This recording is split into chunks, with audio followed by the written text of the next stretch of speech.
వారిద్దరూ మాజీ ఎమ్మెల్యేలు. 2014 నుంచి 2019 వరకు తెలుగుదేశం పార్టీ బలోపేతానికి కృషి చేశారు. అయితే 2024 ఎన్నికలలో అనూహ్యంగా వారికి టికెట్ దక్కలేదు.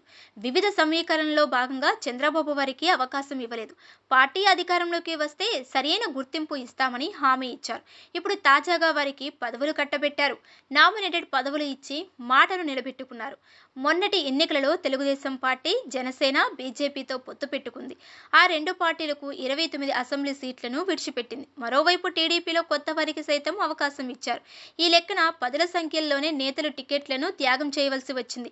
అటువంటి వారికి ఇప్పుడు తాజాగా నామినేటెడ్ పదవులు దక్కుతున్నాయి. అందులో భాగంగానే మాజీ మంత్రి కేఎస్ జవహర్, మాజీ ఎమ్మెల్యే సుగుణమ్ములకు కీలకమైన నామినేటెడ్ పదవులు కట్టబెట్టారు సీఎం జగన్. 2014లో కొవ్వూరు నుంచి ఎమ్మెల్యేగా గెలిచారు కేఎస్ జవహర్. చంద్రబాబు ఆయనను పిలిచి మరీ క్యాబినెట్లోకి తీసుకున్నారు. కీలక మంత్రి పదవి కేటాయించారు. చంద్రబాబు పట్ల విధేయత చూపుతూ ముందుకు సాగారు జవహర్. దీంతో 2019 ఎన్నికలలో రెండవసారి టికెట్ ఇచ్చారు చంద్రబాబు. కానీ ఆయనకు ఓటమి తప్పలేదు. అయితే నేతలంతా వైఎస్ఆర్ కాంగ్రెస్ పార్టీలోకి వెళ్లారు. కానీ కేఎస్ జవహర్ మాత్రం తెలుగుదేశం పార్టీలో ఉండిపోయారు. పార్టీ వాయిస్ని గట్టిగానే వినిపించారు. అయితే 2024 ఎన్నికలలో మారిన సమీకరణాల నేపథ్యంలో కొవ్వూరు టికెట్ జవహర్కు ఇవ్వలేకపోయారు. సముదాయించి ఒప్పించే ప్రయత్నం చేశారు. జవహర్ సైతం అధినేత చంద్రబాబు పట్ల విధేయత చూపారు. ఆయన ఆదేశాలను పాటించారు.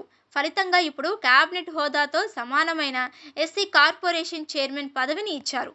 మరోవైపు తిరుపతి మాజీ ఎమ్మెల్యే సుగుణమ్మకు సైతం అనుకోని పదవి ఇచ్చారు. రాష్ట్ర స్థాయి కార్పొరేషన్ చైర్మన్ పదవి ఇచ్చి గౌరవించారు. 2019 ఎన్నికలలో తిరుపతి నుంచి టీడీపీ అభ్యర్థిగా పోటీ చేశారు సుగుణమ్మ. ఆ ఎన్నికలలో భూమన కరుణాకర్ రెడ్డి ఆమెపై వైఎస్ఆర్ కాంగ్రెస్ పార్టీ అభ్యర్థిగా పోటీ చేసి గెలిచారు. అయినా సరే గత ఎన్నికలలో తిరుపతి నియోజకవర్గంలో తెలుగుదేశం పార్టీ బలోపేతానికి ఆమె కృషి చేశారు. అయితే 2024 ఎన్నికల్లో పొత్తులో భాగంగా ఆ సీటును జనసేనకు కేటాయించారు. దీంతో సుగుణమ్మ టికెట్ త్యాగం చేయవలసి వచ్చింది.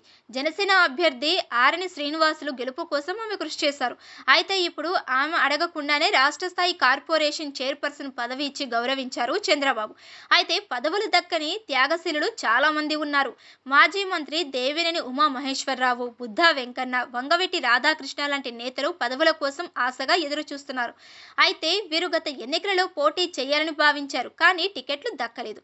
ప్రస్తుతం నామినేటెడ్ పదవుల భర్తీ దాదాపు పూర్తయింది. అందుకే వీరికి ఎమ్మెల్సీ పదవులు ఇచ్చే అవకాశం స్పష్టంగా కనిపిస్తుంది. అంతవరకు వెయిట్ చేయక తప్పదని ఇప్పటికే వారికి సంకేతాలు పంపినట్లు తెలుస్తుంది.